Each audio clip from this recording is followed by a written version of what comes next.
Dwujęzyczność nie istnieje. يوجد أكثر من لغتين. Tiens, voici quelqu'un à la porte de mon atelier. Avec le bruit que font le burin et le marteau, je ne vous ai pas entendu entrer. Regardez ma dernière œuvre.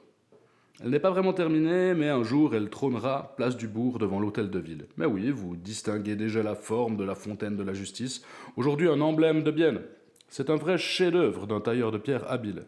Derrière le socle, vous pouvez lire mon nom et la date de l'érection. Johannes Boyer, 1714. C'est moi. Bon, avec un prénom germanisé, mon vrai étant Jean. Je viens de Montpellier, du midi de la France, mais j'ai dû fuir en raison de ma foi. Je suis huguenot, c'est-à-dire protestant, et nous étions persécutés dans le royaume catholique de France. Je suis donc arrivé avec des milliers de mes coreligionnaires qui ont cherché refuge en Suisse. Quelle tragédie! Femmes, hommes et enfants ont dû tout abandonner à cause de leur confession. En plus des Huguenots, il y a aussi les Vaudois du Piémont parmi les réfugiés. On nous a répartis proportionnellement dans des localités protestantes. La ville de Bienne a dû accueillir 2% des réfugiés et prendre soin d'eux. J'ai d'abord vécu quelques années à Berne, puis je suis venu ici où je me suis marié. Avant mon groupe, des Huguenots étaient déjà venus se réfugier en Suisse, peu après la Réforme. Leurs compétences d'artisans et de marchands leur ont valu une grande estime. Moi-même, j'ai réalisé des ornements en stuc par ici, dans des églises et des maisons privées. Nous, les compagnons artisans, nous avons l'habitude de voyager à l'étranger et nous ne rentrons pas toujours chez nous.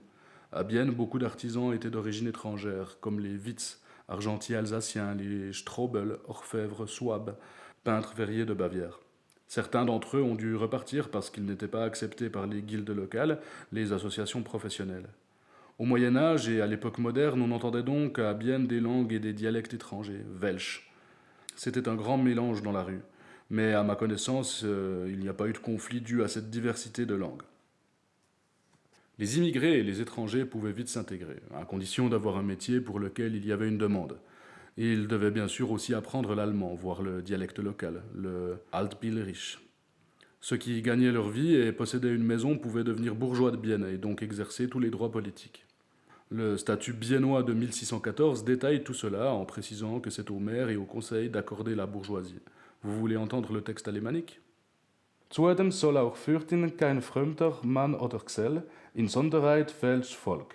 Zu einem Bürger nicht angenommen werden unangesehen, was Freundschaft einer habe. Es sähe dann Sach, dass einer so ein redisch und geschickt Handwerk könnte. Das Meier und Rat gut bedunkte, ihn zubehalten und zum Bürger anzunehmen. Comme je remplissais ces critères, j'ai heureusement obtenu en 1707 la bourgeoisie de Bienne. Mais je n'ai pas toujours eu des relations harmonieuses avec les anciens habitants. Les disputes qu'il y a pu avoir entre les Welsh et les Altbieler, c'était toujours pour des questions d'argent. Mon travail pour la fontaine de la justice a justement provoqué une sérieuse dispute juridique avec la ville. J'avais omis de passer un contrat avec les autorités avant de me mettre au travail. La statue leur plaisait, mais pas ma note d'honoraire. Finalement, le cas a été soumis à la plus haute instance, le prince-évêque de Bâle. Il a donné raison à la ville. J'étais mort à ce moment. Et c'est mes 3 filles, les plaignantes, qui ont perdu la partie. Fâchées, elles ont quitté Bienne pour Porrentruy, où, ironie de l'histoire, elles se sont converties au catholicisme. Les filles d'un réfugié confessionnel protestant converti à la foi au nom de laquelle il a dû quitter Montpellier. Mais cela est une autre histoire et n'a rien à voir avec les langues.